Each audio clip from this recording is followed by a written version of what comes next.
नमस्कार दोस्तों, स्वागत है आपका वेल्थ विद गौरव के एक नए एपिसोड पर। इस चैनल पे हम बात करते हैं मैनिफेस्टेशन के बारे में, वेल्थ क्रिएशन के बारे में, इन्वेस्टिंग के बारे में और ऐसे ही अनेक आयामों के बारे में जिनसे आपकी प्रतिदिन ग्रोथ हो सके।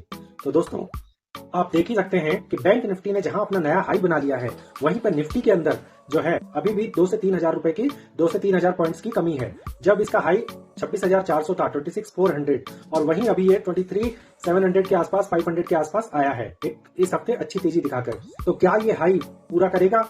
क्या निफ्टी भी 26,000 की तरफ वापस से जाएगा और अपने ऑल टाइम हाई को तोड़ करके और आगे जाएगा? या फिर जिस तरह से गोल्ड के अंदर तेजी चलाई जा रही है 94,000, 1 लाख, और उसके बाद अब बताया जा रहा है कि 40% की गिरावट आएगी, तो वहीं एक दूसरी विदेशी संस्था ने कहा है कि 1 लाख से 1,40,000 के बीच में सोना होने जा रहा है, कोई गिरावट नहीं आ रही है। क्या दोस्तों, जो युद्ध की स्थिति बन रही है वो गोल्ड के दामों को और उछाल देगी? क्योंकि जैसे जैसे और देश इन्वेस्टमेंट करते हैं गोल्ड के अंदर, वैसे वैसे दाम बढ़ते हुए हमने देखे हैं। इसी तरह से क्रूड के अंदर जो गिरावट आ रही थी वो थोड़ी थमी है 5,000 के नीचे के लेवल पे, और वापस से एक सपोर्ट देखने को मिला है। तो क्या ये सपोर्ट जारी रहेगा या फिर ये और टूट सकता है? वहीं देश के अंदर पेट्रोल और डीजल के दाम जो वापस से बढ़ा दिए हैं, उस पे जो ट्रकों की हड़ताल हो गई है, क्या वो महंगाई के ऊपर और असर नहीं डालेगी? क्या आम आदमी के ऊपर और असर नहीं पड़ेगा? कर्नाटक में तो ये असर दिखना भी शुरू हो गया है, क्योंकि जो मुफ्त की फ्रीबीज बांटी जा रही है उनके लिए पैसा कहां से आ रहा है ये जनता अब सोचने लग गई है। उनके करंट बिल अब बढ़ने लग गए हैं, इलेक्ट्रिसिटी के जो बिल है, इसके अलावा दूध के दाम बढ़ गए हैं, इसके अलावा जो ट्रांसपोर्टेशन चार्जेस हैं वो बढ़ गए हैं, मेट्रो का फेयर बढ़ा दिया गया है, बसों के दाम बढ़ा दिए गए हैं। तो ऐसे ही कुछ बातों के बारे में आज चर्चा करेंगे इस एपिसोड के अंदर, और साथ ही आप अंत तक हमारे साथ जुड़े रहिए, क्योंकि हम इस बार एक स्ट्रेटजी के बारे में बात करेंगे। जो लोग सोचते हैं कि डेली हम कुछ कमा सकें, उनके लिए स्ट्रेटजी किस तरह से काम कर सकती है, एक बेसिक लेवल की स्ट्रेटजी हम आपको आज बताएंगे, जिसे आप फॉलो करके आप बेसिक लेवल के ऊपर कुछ एजुकेशन प्राप्त कर सकते हैं। ये केवल एजुकेशनल पर्पस के लिए है, किसी फायदे या नुकसान के लिए नहीं है। तो चलिए दोस्तों, शुरू करते हैं आज का एपिसोड। नमस्कार साथियों, तो जैसा कि आपने इस हफ्ता देखा कि ट्रंप साहब ने वापस से अपना जो टैरिफ कार्ड था वो प्ले किया, और एक बार जो मार्केट में गिरावट आ गई थी और इसके साथ साथ अमेरिकी मार्केट भी काफी ज्यादा टूट गए थे, उन्होंने अब 90 दिन का विराम लगा दिया, और साथ ही चाइना के ऊपर उन्होंने सख्ती बरकरार रखी, जो 100%, 125% के रूप में वो टैरिफ दिखा रहे हैं। और इसके साथ साथ अब मार्केट ने रिकवर करना भी शुरू कर दिया। निफ्टी के अंदर हमें जोरदार तेजी देखने को मिली है, बैंक निफ्टी में उससे भी ज्यादा जोरदार तेजी देखने को मिली है। तो अब यह कह सकते हैं कि बैंक निफ्टी ने अपना ऑल टाइम हाई लगाया है। अभी हम चार्ट के ऊपर भी इसे देखेंगे। तो क्या अब निफ्टी, ये सवाल बड़ा आता है कि क्या अब निफ्टी वापस से 26,400 के लेवल को पार करके एक नए हाई की तरफ जाएगा, या फिर ये एक छलावा है, ये वापस से जरा सा टॉप दिखा करके और वापस से डाउन आएगा? तो हमें इस बात की थोड़ी सी जांच करनी पड़ेगी। और इसके अलावा जो लॉन्ग टर्म म्यूचुअल फंड में इन्वेस्टिंग करने वाले हैं, उनके लिए तो ये सुनहरा मौका था। जब ये डाउन गया 21,700 के ऊपर, 22,000 के ऊपर, हमने वीडियो के माध्यम से बार बार आपको सचेत किया था कि दोस्तों, ये आपका जो है इन्वेस्टिंग का मौका है, इसे मत छोड़िए, और ये बहुत ही फायदेजनक हो सकता है आपके लिए। तो जिन लोगों ने उस टाइम पे अपना लमसम इन्वेस्टमेंट किया था, आज वो देख रहे होंगे कि उनका परसेंटेज कई गुना में बढ़ चुका है, क्योंकि सीधे सीधे निफ्टी के अंदर अच्छी रिकवरी आई है। तो अब बात करते हैं दोस्तों कि चार्ट क्या बोल रहा है। चलिए शुरू करते हैं दोस्तों। अब हम आ चुके हैं अपने चार्ट पे, और ये है आपका बैंक निफ्टी का वीकली चार्ट। आप देख ही सकते हैं कि बैंक निफ्टी ने एक 48,000 के आसपास डबल बॉटम का सपोर्ट लिया है अच्छा खासा, और उसके बाद जो रिकवरी दिखाई है ये बहुत ही शानदार है। ऊपर गया, फिर वापस से नीचे आया 50,000 और 49,119 का वापस से एक सपोर्ट लेकर के, और देखिए 54,290 के आसपास इसकी वीकली क्लोजिंग है। जो पुराने इसके हाई थे 54,422 के आसपास ही है। तो दोस्तों, अब ये कह सकते हैं कि अगर ये लेवल ब्रेकआउट होता है तो बैंक निफ्टी में एक अच्छी तेजी देखने को मिल सकती है। प्रमुख रूप से आईसीआईसी बैंक और एक्सिस बैंक, कोटक बैंक, ये सब इसके अंदर तेजी के अंदर भागी रहे। इसी तरह से अगर आप इसका डेली चार्ट देखते हैं तो ये तस्वीर और ज्यादा साफ हो जाएगी। ये देखिए दोस्तों, किस तरह से इसने डब्ल्यू पैटर्न बनाते हुए एक अच्छी रिकवरी दिखाई है 54,290। तो बैंक निफ्टी में एक बहुत ही अच्छी रिकवरी मानी जा रही है, और ऑल टाइम हाई तोड़ने को ये बेकरार है। इसी तरह अगर हम निफ्टी का वनडे का अगर चार्ट लगाते हैं, तो यहाँ आप देखेंगे कि यहाँ पे उतनी मजबूती आपको अभी तक देखने को तेजी नहीं मिली है। ये देखिए दोस्तों, जहाँ ये 27 सितंबर को 26,262 के लेवल पे था, वो लेवल अभी तक टच नहीं कर पाया है, और लोअर लो लगाते हुए इसने अभी तक सबसे ज्यादा जो नीचे का यहाँ पे देखिए एक बॉटम बना था 21,957, और उसके बाद वापस से इसने 21,735 का सपोर्ट लेकर के और डबल बॉटम बनाते हुए एक रिकवरी दी है। अब क्या ये रिकवरी इस बॉटम को तोड़ते हुए यहाँ पे एक सपोर्ट लेकर के वापस से फिर ऊपर जाएगी 24,748 के ऊपर? और जब तक ये लेवल टूटता नहीं है दोस्तों 24,748 का, तब तक हम मान सकते हैं कि ये नीचे नीचे ही घूमता रहेगा, और जितनी अच्छी रेंज बनाएगा फिर उतनी तेजी से ऊपर जाएगा। और नहीं तो ये जो 90 दिन का ट्रम्प साहब ने टाइम दिया है, उसके अंदर ऐसा हो सकता है कि ये रिकवर करके वापस से 26,400 या 500 के ऊपर चल जाए और एक अच्छा आपको हाई दिखा दे। तो दोस्तों, बाजार किसी के कहने या समझने की चीज़ नहीं है। बाजार बस रिएक्ट करने की चीज़ है कि अगर उसने डिप लिया है तो हमें इन्वेस्टिंग करनी है, और अगर वो अभी और ज़्यादा डिप में चल रहा है और हमारे पास पैसे नहीं है तो हमें वेट करने की ज़रूरत है। और अगर हाई पे है तो आप अपने फिर जो आपके रिटर्न आ रहे हैं उनका आराम से इंजॉय कीजिए। तो ये तो दोस्तों हुई निफ्टी और बैंक निफ्टी की इस डेली फ्रेम टाइम फ्रेम की और वीकली टाइम फ्रेम की बात। निफ्टी को एक बार वीकली टाइम फ्रेम में भी हम आपको देख लेते हैं। ये देखिए दोस्तों, वीकली टाइम फ्रेम के अंदर आपको एक तरह से ये एक पैटर्न बना हुआ था जिसका कि अब ब्रेकआउट हमें मिल रहा है। अगर ये ब्रेकआउट सस्टेन करता है तो बहुत ही अच्छी रिकवरी निफ्टी भी दे सकता है। वैसे भी अभी बैंक निफ्टी और निफ्टी के अंदर काफ़ी ज़्यादा डिफरेंस है, तो हम ये मान के चल सकते हैं कि आने वाले कुछ हफ्ते आपके लिए अच्छे रह सकते हैं। तो चलिए दोस्तों, अब हमने आपसे वीडियो की शुरुआत में जो बात की थी कि एक इन्वेस्टिंग की स्ट्रेटजी आपको बताई जाएगी, उसके बारे में बात करते हैं। उससे पहले एक सवाल आया हुआ है, वो सवाल ले लेते हैं। तो देखते हैं वो सवाल क्या है हमारे। तो दोस्तों, हमारे पास अर्जुन का सवाल आया है बेंगलोर से। घर बेचने से 40 लाख की बचत हुई है, क्या कोई इन्वेस्टिंग का उपाय है जिससे 20-25 हज़ार रुपये महीना आता रहे और रिस्क भी ज़्यादा नहीं हो? दोस्तों, ये बात हमें समझ के लिए चलनी पड़ेगी कि रिस्क कहाँ नहीं है। रिस्क नहीं है बैंक के अंदर। जो बैंक आपका 6, 6.5, 7% एफडी के ऊपर देता है, या 2.5 से 3% आपको सेविंग अकाउंट के ऊपर देता है, पर क्या आप उसमें ये बड़ा अमाउंट रख सकते हैं? नहीं रख सकते। क्यों? क्योंकि वहां पर डेप्रिसिएशन यानी कि आपका इन्फ्लेशन जो है उसका आपको हमेशा रिस्क रहेगा। तो जहां रिस्क नहीं है, ऐसा तो कोई साधन है नहीं, और जहां रिस्क है वहां रिटर्न भी अच्छे होने का अनुमान है। तो चलिए दोस्तों, देखते हैं कि इनके लिए कौन सा म्यूचुअल फंड अच्छा रहेगा जिसके माध्यम से ये अपनी शुरुआत कर सकते हैं। ये शुरू करने से पहले मैं आपको बता दूं कि मैं अभी तक म्यूचुअल फंड रजिस्टर्ड कोई नहीं हूँ एडवाइजर, और ये केवल आपके और मेरे एजुकेशन के लिए है।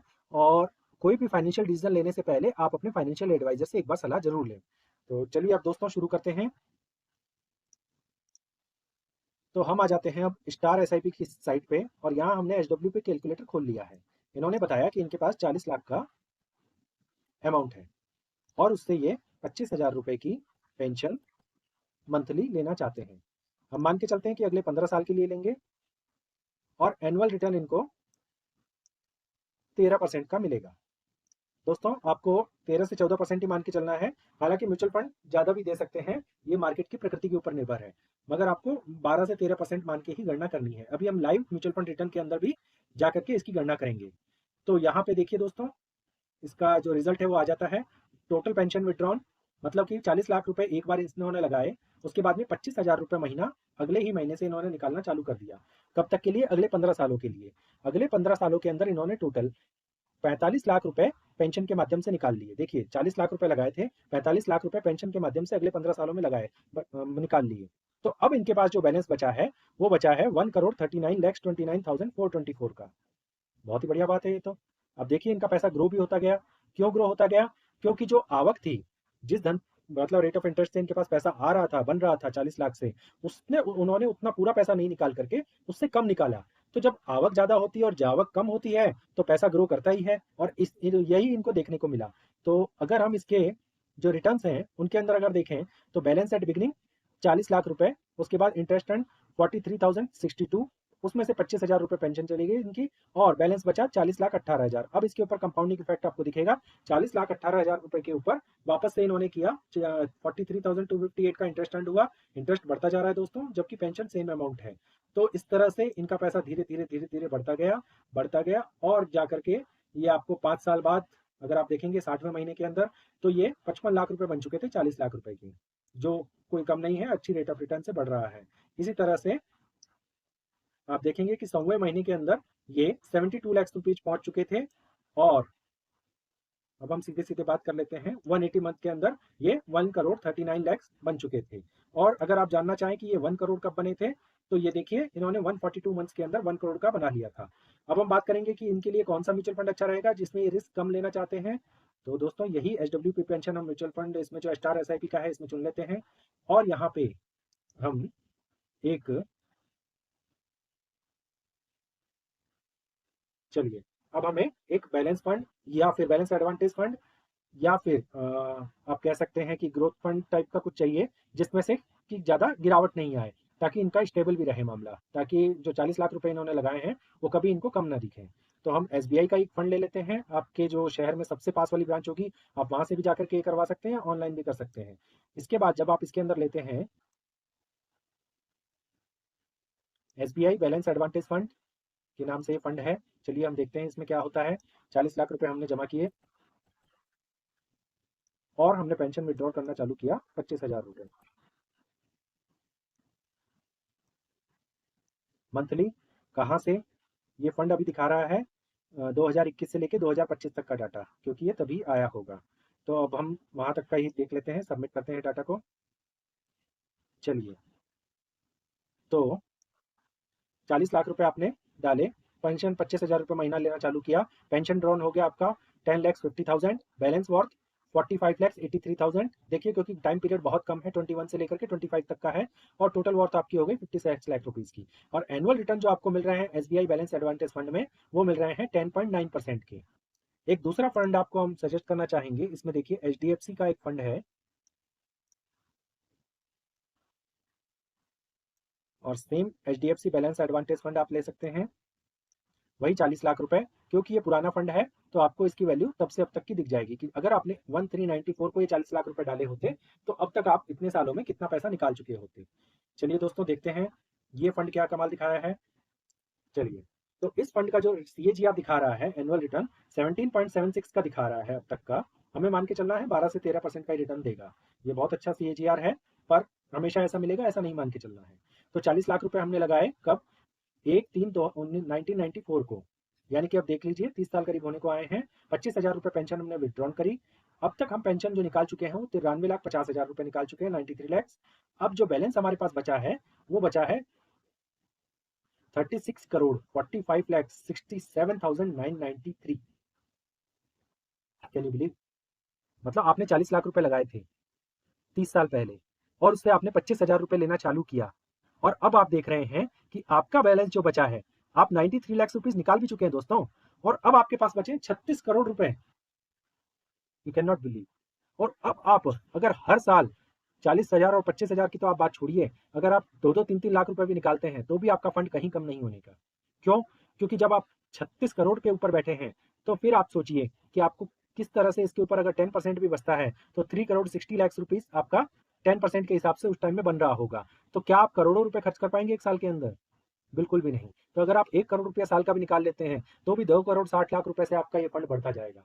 तो दोस्तों ये होती है असली वेल्थ की निशानी। बस एक बार इन्वेस्ट कर देना, उस फंड को टिके रहना, 30 सालों तक ये टिके रहे। देखिए 1994 से 2004, 14 एंड 24, अभी ये 25 चल रहा है, तो लगभग लगभग 31 साल होने को आए।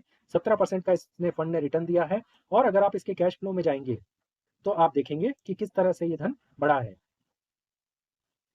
देखिए दोस्तों, 40 लाख रुपए 1 फरवरी 1994 को यहाँ पे सबमिट हुए, और उसके बाद में 40 लाख का फंड जो था उसमें से 25,000 रुपीज का कैश फ्लो निकलता गया। ये देखिए यहाँ पे कैश फ्लो में से माइनस हो रहा है। और उसके बाद जो बैलेंस यूनिट्स हैं, आपको ये यूनिट्स मिली थी, अलॉट हुई थी, टोटल 14,80,000 यूनिट्स उस टाइम आपको मिली थी, क्योंकि उसकी एनएवी जो थी वो 2 रुपये 70 पैसे ही थी उस फंड की। और धीरे धीरे वो फंड की वैल्यू बढ़ती गई, और आपकी एनएवी में से जैसे जैसे आपने 25,000 रुपये लेना शुरू किया वो कम होते गए। मगर उसके बाद भी आपका जो फंड है वो अच्छा परफॉर्मेंस दिखाता रहा। और जब आपने 94 के अंदर ये सबमिट किया था, उससे अगले 10 साल बाद हम अगर देखते हैं तो 1/3/2004 को 10 साल हो चुके थे। एनएवी आपकी 2 रुपए वाली जो थी वो 16.63 पे पहुंच चुकी थी। और आपका जो फंड था 40 लाख रुपए का, इतनी सारी पेंशन विड्रॉल करने के बाद भी आपका 1 करोड़ 36 लाख का ये पहुंच चुका था। और जब आप दोस्तों जानते हैं कि करोड़ों में वैल्यू पहुंच जाती है और उसके बाद कंपाउंडिंग का इफेक्ट तो दुगना तिगना हो जाता है, तो उसके बाद जो कंपाउंडिंग इफेक्ट दिखना चालू हुआ, पहले 10 साल लगे इसको 40 लाख से 1 करोड़ 36 लाख पहुंचने में। मगर अब अगले 10 साल की अगर हम बात करें, देखिए पहले हम ये देखिए हम 2014 तक आ गए हैं।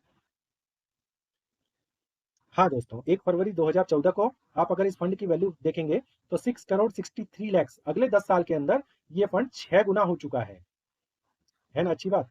और इस फंड की एनएवी जो है वो 88 रुपीज पे पहुंच चुकी है। और इसी तरह अब अगर आप 10 साल बाद आगे आएंगे 2024 के अंदर, तो आप देखेंगे सेम 1 फरवरी 2024 को आपके इस फंड की वैल्यू 32 करोड़ 70 लाख रुपए पहुंच चुकी है दोस्तों। अनबिलीवेबल। मतलब इस फंड ने इतना जो रिटर्न बना के दिया, और इसकी एनएवी अभी पहुंची है 444 के ऊपर। और अब 2025 जो चल रहा है उसमें थोड़ी गिरावट है। बीच में ये एनएवी 1/1/2025 को 503 रुपये 500 रुपये भी दिखा रहा है, मगर अब गिरावट का जो टाइम चल रहा है उसके अंदर 487 रुपीज़ के ऊपर पहुंच चुकी है। और उसके बाद इनका फंड जो है 36 करोड़ से लेकर के 37 करोड़ और अब आ चुका है 35 करोड़ 78 लैक्स के ऊपर। तो क्या दोस्तों, आप नहीं समझते कि एक वेल्थ बनाने का बहुत ही अच्छा तरीका है और इसके माध्यम से आप एक अच्छी वेल्थ का निर्माण कर सकते हैं। तो चलिए दोस्तों, आपको ज़्यादा देर तक हम मतलब इंतजार नहीं करवाते हैं और वो स्ट्रेटजी बताते हैं कि आप किस तरह से एक स्ट्रेटजी लगा करके छोटा मुनाफा कमाने की एजुकेशन प्राप्त कर सकते हैं। मुनाफा नहीं कमा सकते हैं, आपको केवल अपने मन को प्रिपेयर कर सकते हैं कि ऐसा हो सकता है। चलिए शुरू करते हैं। चलिए दोस्तों, तो अब अपनी स्ट्रेटजी के बारे में बात करते हैं। तो हम आ गए हैं निफ्टी के चार्ट के ऊपर। ये 15 मिनट स्ट्रेटजी कैंडल के ऊपर आधारित है, प्राइस एक्शन के ऊपर बेस है पूरी तरह से। तो दोस्तों, सबसे पहले हम क्या करते हैं कि 9:15 के ऊपर मार्केट ओपन होने का वेट करेंगे। 9:15 के ऊपर जो पहली कैंडल बनेगी उसे छोड़ देंगे। 9:15 के बाद जो 9:15 9:30 से लेके 9:45 के बीच में दूसरी कैंडल बनेगी उसका हाई और लो मार्क कर देंगे, क्योंकि कई बार क्या होता है 9:15 वाली जो कैंडल है उसके अंदर अच्छे से, चलिए, कई बार उतार चढ़ाव काफी देखने को मिल जाते हैं। तो अब आप देख रहे हैं कि इसका हाई और लो मैंने मार्क कर दिया है। अब जब भी ये हाई टूटेगा तो हम पी साइड के अंदर आपकी एक पुट जो होती है उसको बेचेंगे। और जैसे ही आपका अगर सी साइड के अंदर जैसे बढ़ा तो हमने पुट को बेचा, और जब सी साइड में बढ़ा तो मतलब पी साइड में बढ़ा तो हमने कॉल को बेचा। कहने का मतलब ये है कि ये आधे घंटे की एक कैंडल हो गई, 15-15 मिनट 2 मिनट मिला करके। अब अगर आप ऑप्शन बाइंग के अंदर जाएंगे तो आपको सस्ता तो बहुत पड़ेगा, मगर आपकी जो श्योरिटी होती है प्रॉफिट की वो बहुत ही कम हो जाती है। तो अब आप बात को समझिए कि अगर आपने मार्केट का हाई था यहाँ पे 23,563 का, हमने थोड़ा सा बफर रख लिया, ठीक है, कोई दिक्कत नहीं है। हमारी एंट्री मान लीजिए 23,570 के ऊपर, हमको एक इसके ऊपर हम यहाँ पे अलार्म लगाने की सुविधा होती है ट्रेडिंग व्यू में। तो आप लेफ्ट बटन क्लिक करके इसके अंदर एक अलार्म लगा सकते हैं कि जब भी ये प्राइस को पार करे, ऐड अलर्ट ऑन निफ्टी 23,573, ये देखिए सबसे पहले लिखा हुआ आ रहा है, यहाँ पे मैंने एक अलार्म लगा दिया। इसको आप किस तरह से भरेंगे, ये फ्री वर्जन के अंदर ही है ट्रेडिंग व्यू के, और आपको कहीं भी जाने की जरूरत नहीं है।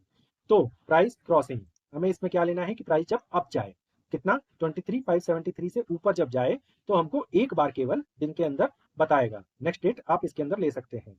तो इस तरह से हमने ये भर लिया। अब जब भी ये प्राइस गया ऊपर तो निफ्टी हमें ये बता देगा कि निफ्टी क्रॉसिंग अप 23,573।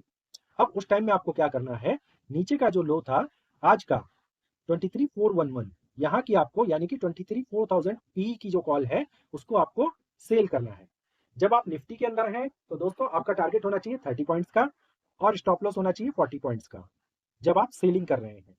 सेलिंग में दोस्तों थोड़ा ज़्यादा पैसा लगता है, इसलिए आपको सावधान भी रहने की जरूरत है। पहले आप एक ही लॉट से ट्रेड करें और उसके बाद वो भी पेपर ट्रेड करें, और उसके बाद 2-3 महीने तक अभ्यस्त होने के बाद एक लॉट से ट्रेडिंग चालू करें, और उसके बाद 2-3 महीने तक अभ्यस्त होने के बाद 2 लॉट से करें। और जब आपका माइंडसेट ज़्यादा हो जाए, अच्छा हो जाए, तो उसके बाद आप अपनी कैपिटल के अनुसार इसमें ट्रेड ले सकते हैं।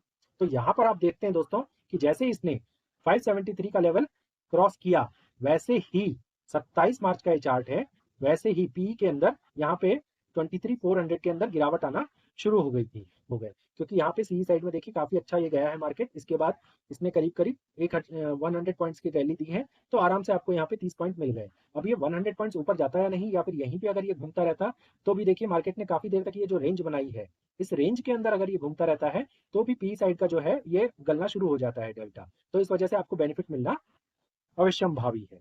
इसी को एक अगले दिन की कैंडल के ऊपर भी चेक कर लेते हैं। चलिए, सेम स्ट्रेटजी को, चलिए, ये 2 अप्रैल है, आपने ये हाई मार्क कर लिया, अलर्ट लगा लेंगे, लो मार्क कर लिया। चलिए, डे लो मार्क करना है आपको, ये थोड़ा सा और नीचे आ जाएगा। हाँ जी।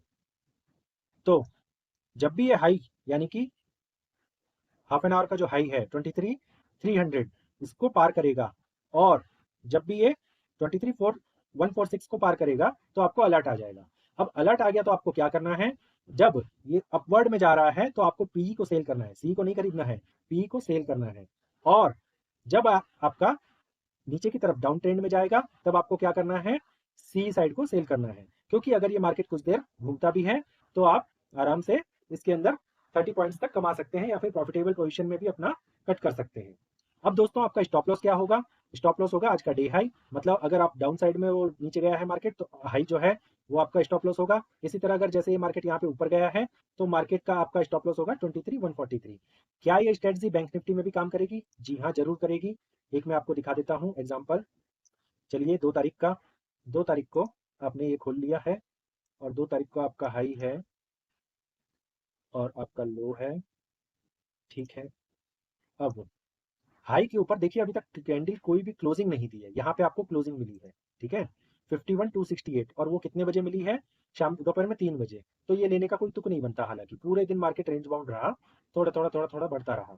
तो इस समय आपको लेने का कोई मतलब नहीं बनता है, क्योंकि आपको अपना जो काम है वो 11 बजे से पहले, मतलब 10 साढ़े 10 और मुश्किल 11 बजे से पहले कर लेना चाहिए। और अगर आपको दूसरा कोई सेशन मिलता है ट्रेडिंग करने के लिए तो आपको 2 से 3 बजे का लेना चाहिए, क्योंकि उस टाइम में मार्केट में उतार चढ़ाव फ्लक्चुएशन अधिक रहता है, तो उसकी वजह से आपको फायदा हो सकता है। तो दोस्तों अगले दिन देखिए 3 तारीख को आपको काफी अच्छा मौका मिला। ये कैंडल का जो शेडो पार्ट है, अगर हम इसको छोड़ दें तो यहाँ पे इसका हाई कटा है और हाई कटने के बाद इसने अच्छा मूवमेंट दिया है। 51,350 से लेकर के ये गया है आपका पहले 51,519 तक और उसके बाद 51,863। तो यहाँ अगर बैंक निफ्टी में आपका टारगेट 60 पॉइंट्स का हो तो दोस्तों मुझे नहीं लगता कि आपके लिए कोई बड़ी बात है। 30 का लॉट है, आपने 60 पॉइंट कमाए, 1800 रुपए अगर आपके पास पेपर ट्रेड में भी आ जाते हैं और एक लॉट के ऊपर आप कमा लेते हैं तो आपके लिए पर्याप्त है। तो आपका माइंडसेट तैयार होता जाता है। आप एक ही अगर इस प्राइस सेक्शन को लेकर के बिगनर रूप से चलेंगे और किसी इंडिकेटर वगैरह को अभी यूज नहीं करेंगे फिलहाल के लिए, तो आपके लिए बेसिक लेवल पे बहुत ही अच्छा रहेगा। दोस्तों मैं नहीं कह रहा कि कल ही आप जाकर के इस स्ट्रेटजी से ट्रेड लेना चालू कर लीजिए या फिर इस स्ट्रेटजी को बेच करके पैसा कमाइए, कोई जरूरत नहीं है। आप अपने मानसिक रूप से केवल एजुकेशन के लिए कि ऐसा भी होता है, इस मतलब जो प्राइस एक्शन आधारित ये जो है इसको आप देख सकते हैं। तो चलिए दोस्तों, आज का सेशन आपको कैसा लगा? आशा है अच्छा ही लगा होगा। चलिए अगली बार मिलते हैं एक नए टॉपिक के साथ, आपके नए सवालों के साथ। कमेंट सेक्शन में सवाल पूछना मत भूलिए।